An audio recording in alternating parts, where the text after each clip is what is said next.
بسم اللہ الرحمن الرحیم اللہم صلی علی محمد وعلی آل محمد کما صلیت علی ابراہیم وعلی آل ابراہیم انک حمید مجید اللہم بارک علی محمد وعلی آل محمد کما بارکت علی ابراہیم وعلی آل ابراہیم انک حمید مجید۔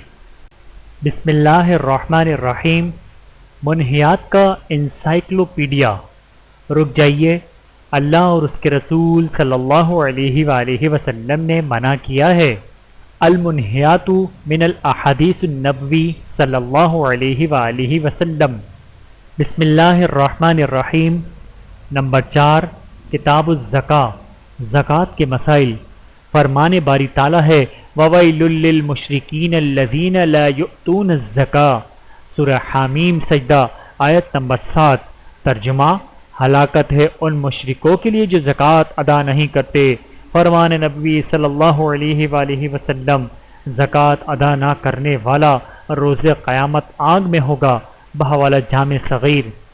زکوٰۃ میں بہت عمدہ مال لینے کی ممانعت۔ سیدنا ابو امامہ بن سہل رضی اللہ تعالیٰ عنہ سے روایت ہے کہ وہ اپنے باپ سے بیان کرتے ہیں کہ نبی کریم صلی اللہ علیہ وآلہ وسلم نے جرور اور لوہن حبیب کو زکوٰۃ میں لینے سے منع فرمایا ہے۔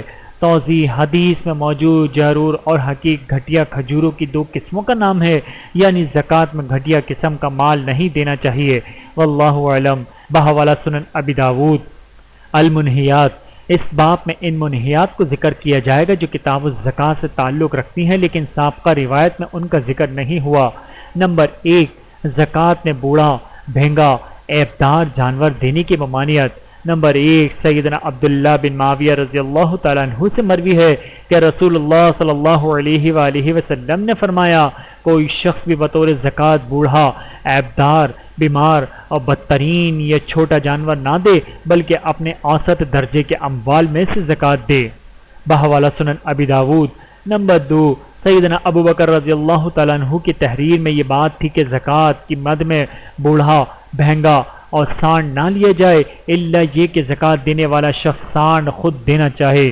بحوالہ صحیح بخاری۔ نمبر 2، گھٹیا اور ردی قسم کی اشیاء زکوٰۃ میں دینا جائز نہیں۔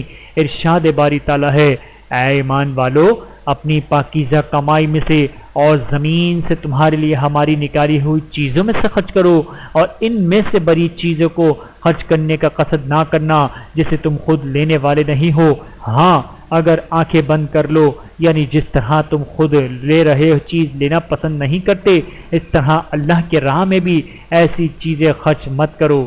بحوالہ سورہ بقرہ آیت نمبر 267۔ نمبر 3، بنو ہاشم اہل بیت پر زکوٰۃ حرام ہے۔ سیدنا عبد المطلب بن ربیعہ بن حارث رضی اللہ تعالیٰ عنہ سے مروی ہے کہ رسول اللہ صلی اللہ علیہ وآلہ وسلم نے فرمایا، صدقہ یعنی زکوٰۃ آل محمد کے لیے جائز نہیں، یہ تو لوگوں کی میل کچیل ہے۔ ایک روایت میں ہے کہ یہ محمد اور آل محمد کے لیے حلال نہیں۔ بحوالہ صحیح مسلم۔ نمبر 4، بھیک مانگنے کا پیشہ بنا لینے کی ممانعت۔ سیدنا ابن عمر رضی اللہ تعالیٰ عنہ بیان کرتے ہیں کہ رسول اللہ صلی اللہ علیہ وآلہ وسلم نے فرمایا، جو لوگ گداگری اور بھیک مانگنے کو پیشہ ہی بنا لیتے ہیں اور روز قیامت ایسی حالت میں آئیں گے کہ ان کے چہروں پر گوشت نہیں ہوگا۔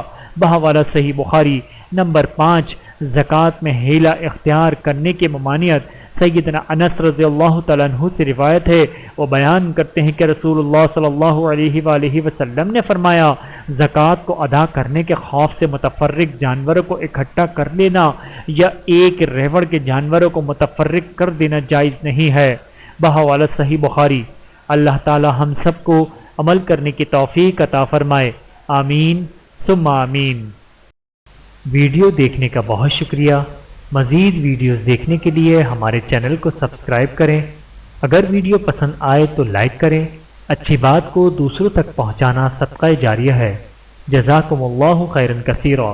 اپنا اور اپنے پیاروں کا بہت زیادہ خیال رکھیے گا اور مجھے دعاؤں میں یاد رکھیے گا۔ Take care. اللہ حافظ۔